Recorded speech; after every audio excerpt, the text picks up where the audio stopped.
శ్రీ సీతారామచంద్ర స్వామి పరబ్రహ్మణ్యే నమః. భగవద్బంధువులకు పెద్దలకు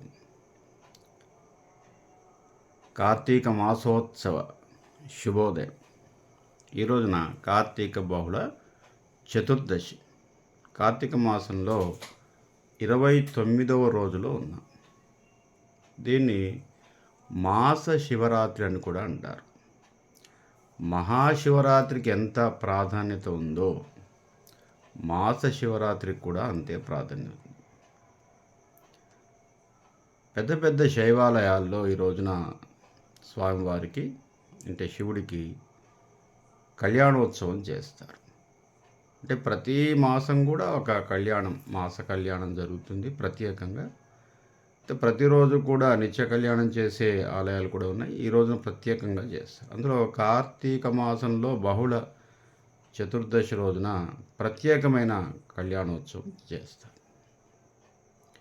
ఈ రోజున సర్వదేవతారాధన. కార్తీక మాసం మనం మామూలుగా ఏం చెప్పుకున్నామంటే శివకేశవులకు అభివృద్ధి, అంటే ఇటు వైష్ణవ దేవాలయాలకు ఇటు శైవ దేవాలయాలకు చాలా ప్రాధాన్యత ఉంది. కానీ కార్తీక బహుళ చతుర్దశి సర్వదేవ ఆరాధన, ముఖ్యంగా అగ్నిదేవుడి ఆరాధన.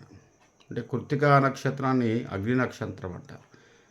కృత్తికా నక్షత్రంలో చంద్రుడు ప్రవేశిస్తాడు కాబట్టి కార్తీక మాసం. చతుర్దశి రోజున చంద్రుడు క్షీణిస్తుంటాడు కాబట్టి ఈ రోజు కూడా చాలా నక్షత్రానికి చాలా ప్రత్యేకత ఉంది. కృత్తికా నక్షత్ర జాతకులు అందరూ కూడా ఈ రోజున అగ్నిదేవుణ్ణి పూజించాలి. అంటే ఏదైనా కృత్తికా నక్షత్ర హోమము, జన్మ నక్షత్ర హోమము బాగా అవి చెప్పబడింది అన్నమాట. తర్వాత ఏంటంటే మనకు వేదంలో నక్షత్రేష్టి అనే ఒక మంత్రం ఉంటుంది. అంటే 27 నక్షత్రాలకు సంబంధించినటువంటి ఒక మంత్రాలు ఉంటాయి, మూల మంత్రాలు. అంటే మామూలుగా మనం నక్షత్రాలను లెక్క పెడితే అశ్విని నుంచి లెక్క పెడతాం, అశ్విని, భరణి, కృత్తిక, రోహిణి. కానీ వేదంలో మొదటి నక్షత్రం ఏమిటంటే కృత్తికా నక్షత్రం మొదటి నక్షత్రం. కృత్తిక నుంచి మొదలుపెట్టి భరణి వరకు కూడా వాళ్ళు యజ్ఞాది క్రతువుల్లో మంత్రం చెబుతారు. కాబట్టి మొదటి నక్షత్రమైనటువంటి కృత్తికా నక్షత్రానికి సంబంధించిన జాతకులు కానివ్వండి, ఈ రోజున అగ్ని సంబంధమైనటువంటి ఏదైనా పూజ హోమం చేసుకున్నట్టయితే, లేదా అగ్నిదేవత ఆరాధన, అగ్నిర్మూర్ధా దివాకృత్పతి, అట్లా మనకు అగ్ని సంబంధమైనటువంటి ఏదైనా జపం కానీ మంత్రం కానీ పూజ కానీ చేసుకున్నట్టయితే పరిపూర్ణమైనటువంటి ఫలితం. ఈ రోజున ప్రత్యేకంగా ఏమిటంటే ఇష్టకామ్యార్థ సిద్ధి కలిగే రోజు.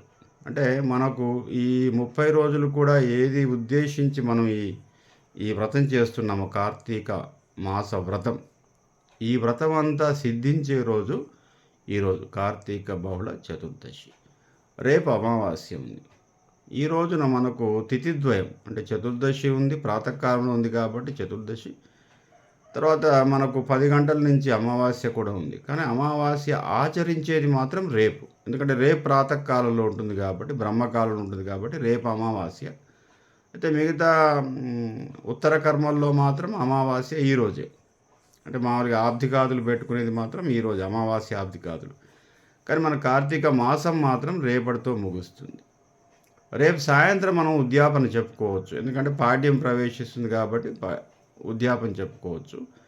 ఎల్లుండి తప్పకుండా ఉద్యాపన చేసుకోవచ్చు, మనకు 2 అవకాశాలు ఉన్నాయి. కాబట్టి ఈ రోజున ఇంకా ప్రత్యేకత ఏంటంటే ఈ రోజున 11 దీపాలు వెలిగించాలి అని చెప్పేసి ఉంది. దీపం వెలిగించే విధానం కూడా మనకు శివపురాణంలో ఏం చెప్పబడిందంటే గో పాదాలు వేసి 11 పాదాలు మనం ఏదైనా పసుపుతో కానీ లేదా ముగ్గుతో కానీ వేసి పాదాలు, లేదా ఇంకా ఆవు గోమయంగా దొరికితే ఆవు పేడ దొరికితే ఆవు పేడతో పాదాలు, అంటే డెక్కెలు ఉంటాయి, ఆ డెక్కెల ఆకారాలు 11 వేయాలి. అది వేసే విధానం కూడా ఏంటంటే ఫస్ట్ ఒక డెక్కె వేయాలి కొంచెం పెద్దగా వేసేసి, తర్వాత 4, తర్వాత 3, తర్వాత 2, తర్వాత 1. అంటే 4, 3, 7, 2, 9, 1, 10, పైన ఒకటి కొంచెం పెద్ద ఆకారంతో. ఈ విధంగా వేసి ఒక్కొక్క డెక్కె మీద అంటే డెక్కె ఆకారంగా ఉన్నటువంటి ఆ ఆవు పేడతో అలికి దాని మీద ఒక తమలపాకు కానీ, మర్రాకు కానీ, రాగాకు కానీ, మోదుగాకు కానీ వేసి దాని మీద ప్రమిద పెట్టేసి దాంట్లో ఒత్తి వేసేసి దీపం వెలిగించి అక్కడ పసుపు, కుంకుమ, అక్షంతలు, పూలు పెట్టినట్టయితే ఈ రోజున ప్రత్యేకమైనటువంటి ఆరాధనగా, ఇదే అగ్ని ఆరాధనగా కూడా చెప్పబడింది. 11 దీపాలు వెలిగించేసి తులసి కోట దగ్గర కానీ లేదా మనం దీపారాధన మందిరంలో కానీ చేసుకొని ఈ రోజున ప్రత్యేకమైనటువంటి దీపమే అగ్నిదేవుడిగా తలచి ఆయనకు చేసే పూజగా భావించి ఆయనకు చేసే కృత్తికా నక్షత్రానికి కూడా ఇదే విధమైనటువంటి పూజ. కాబట్టి ఈ రోజున 11 దీపాలు వెలిగించుకొని ఈ రోజున ఎవరైతే సాయంత్రము తలస్నానం లేదు, ఈ రోజున ఉదయం మాత్రమే తలస్నానం, ఈరోజు సాయంత్రం తలస్నానం చేయకూడదు. తర్వాత దాన ధర్మాలు ఏవైనా చేసుకున్నట్టయితే ఉత్తమమైనటువంటి బ్రాహ్మణులకు కానీ పేదవారికి కానీ ఏదైనా దానం చేసుకున్నట్టయితే చతుర్దశి ఫలితము దక్కుతుంది. రేపు అమావాస్యకు సంబంధించినటువంటి వివరాలని రేపు తెలియజేస్తాను. స్వస్తి ప్రజాభ్య పరిపాలయంతాం న్యాయేన మార్గేణ మహిమహేష గోబ్రాహ్మణేభ్య శుభమస్తు నిత్యం. లోకాః సమస్తాః సుఖినో భవంతు. స్వస్తి.